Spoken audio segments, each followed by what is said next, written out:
पूर्ण कन्फ्युजन झालं. सतीश येणार होता ठाण्याला बाय ट्रेन. तो म्हणाला मला अर्धा तास लागतो ठाण्याला यायला. पण आम्ही ठाण्यामध्ये आधी पोहोचून गेलो. मग असं झालं की आता काय करणार, ठाण्यामध्ये सिटीमध्ये गेलं तर गाडीला खूप प्रॉब्लेम येतात, गाडी ट्रॅफिक जाम होणार, खूप काही जाम होणार. मग सतीश पण खूप कन्फ्युजन झाला. सतीश चिडला होता थोडासा. सतीश म्हणाला की ड्रायव्हर नवीन आहे, त्याला तिथे बोलव, बेलापूरला माझा मित्र थांबलेला आहे. म्हटलं आता सतीशने सांगितलं की ठाण्याला, मग आता तो बेलापूर का बघतो या बाबतीत थोडासा आम्ही पण हे झालं कन्फ्युज की आता करणार काय. मग आम्ही खूप वेळ तिथे अर्धा तास थांबलो त्या ठिकाणी. चला बेलापूरला निघालो.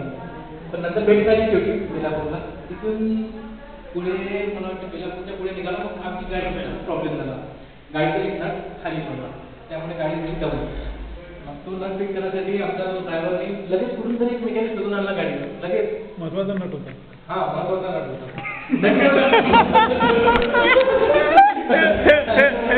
तो नट टाईट केल्यानंतर आम्ही निघालो.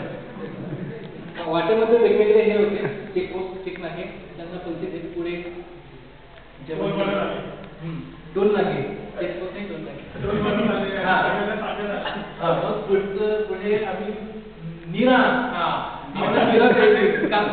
पेंडेकर सरांना नीरा तसं तर मलाच द्यायची होती. माझ्या मनातच राहून गेला. त्यांनी काढला नंतर मग झालं वाटतं यांनी काढला. मग आम्ही नीरा शोधत एका ठिकाणी थांबलो. तिथे नीरा घेतली. तिथे नीरा घेतली. आम्ही 1-2 नंबर केला. एक नंबर अरे याची समाधीचा विषय विचारला होता. ते समाधीला बसले होते अरे साहेब. तेव्हा मी त्यांना फोन केला पेंडेकरांना. त्यांना म्हटलं कुठे आहे, तेव्हा समाधीला बसले ना आहे. पण मला काही माहिती नाही समाधी शब्द. म्हटलं प्याला तुमचा म्हटलं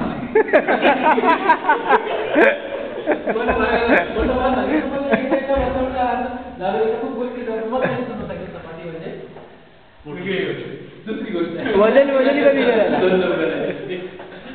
मग पुणे संपल्यावर आम्हाला जेवण करायला खूप भूक लागली होती. आमच्या घरातल्या पण आम्ही 10 मिनिटात थांबणार नाही. पण त्याचे 10 मिनिटं संपले ना,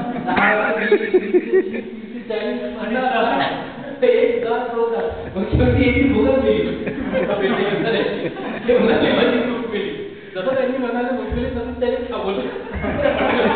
हा खूप योगायोग झाला. जेवण व्हेज नॉनव्हेजचे 2 ग्रुप पडले होते. व्हेज मध्ये आम्ही दोघंच जण होतो, मी होतो आणि तिसरा मित्र दीपक होता. हा नंतर तो पण नाही, पहिला पण हा होता. बिलिंगच होता पहिला माझा पार्टनर व्हेज खाणारा. मग दीपक पण आला. नंतर सेमीमध्ये सतीश होता. मग सेमीमध्ये सगळेच जण आले माझ्यामध्ये. सतीशनी घेतलं मिळालं नाही, तो आधार मागते त्यांना काही मिळालं नाही.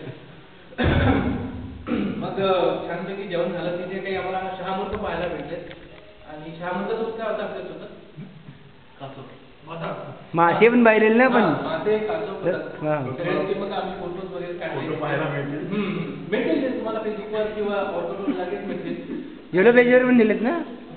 आणि नंतर पुढे आमची गाडी मार्ग करून करत राहिली साताऱ्याकडे. मग आम्ही साताऱ्याला आलो. तुम्हाला फोन केला म्हणजे तुम्ही म्हणाले बोगद्याजवळ. म्हटलं आता बोगदा कसा आम्ही घरामध्ये काही फिरलेलं पाहिजे. खरंच एक छोटासा बोगदा होता. तरी केवढा जरा हाताने दाखवला तर बोगदा तर बरं.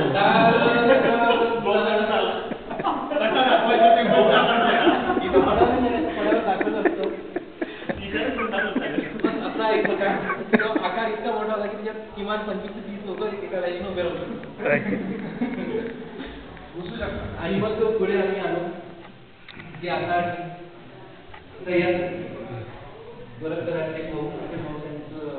हॉटेल आहे. तिथे त्यांनी पूर्णपणे व्यवस्था केली आहे छान प्रकारे. नवीन आम्हाला असं वाटलं कसं राहणार काय राहणार, एकदम मोठी वाटलं.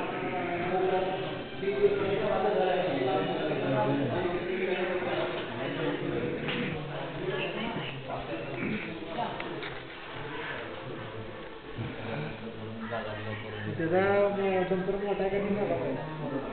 मोठा